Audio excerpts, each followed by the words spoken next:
السيد منير القادري بوتشيش مدير الملتقى العالمي للتصوف. إن هذه الدورة الثانية عشر للملتقى العالمي للتصوف كانت دورة متميزة من جميع الجوانب قلبا وقالبا، حيث أن موضوعها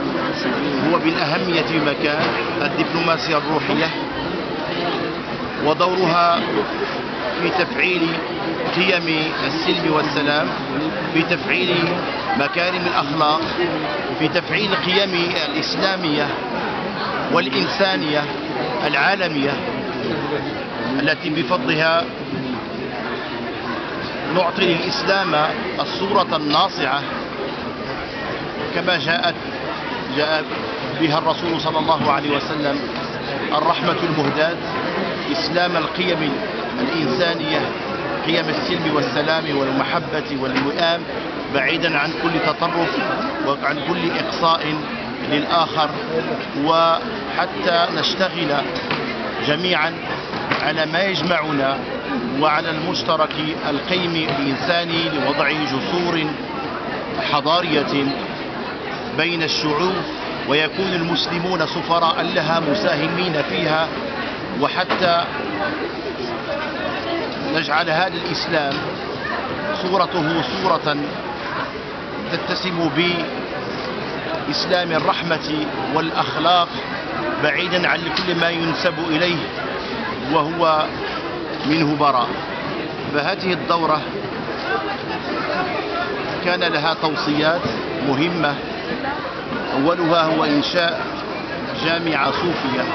نظرا لهذا الإرث الروحي، باعتباره كونا من مكون الهوية الدينية المغربية، وما يساهم به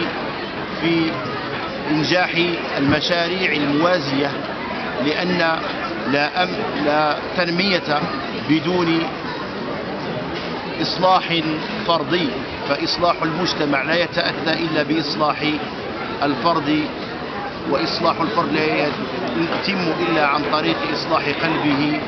وتربيته تربية مبنية على الأخلاق، وهذا ما يقوم به التصوف باعتباره أخلاق، فمن زاد عليك بالأخلاق زاد عليك بالتصوف.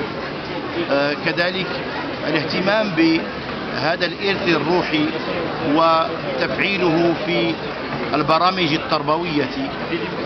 هذا شيء مهم، لأنه يربي أجيالنا على هذه الأخلاق وعلى هذه القيم، وأن الرسول صلى الله عليه وسلم بعث ليتمم مكارم الأخلاق،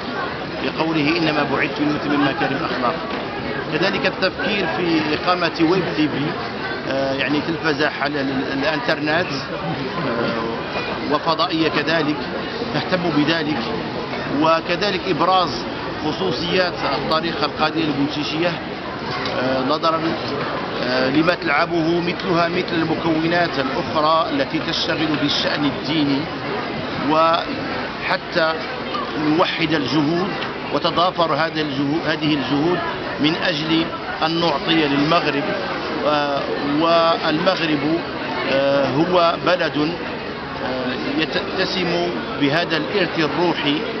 وله مكانة الريادة، وأنه يسوق على الإسلام حقيقي، إسلام الوسطية والاعتدال بقيادة صاحب الجلالة أمير المؤمنين. وكمغاربة كذلك أو مسلمين في الخارج لابد أن نكون أينما كنا سفراء لهذا الإسلام، إسلام الوسطية والاعتدال وهذه القيم وهذه المكارم الأخلاقية. ويعتبر هذا الملتقى الذي حضره، وهذه السنة استثناء، حضر أكثر من 85 مشارك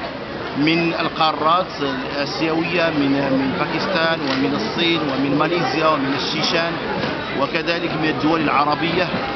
ومن جنوب إفريقيا ومن كينيا ومن كوت ديفوار ولبنان.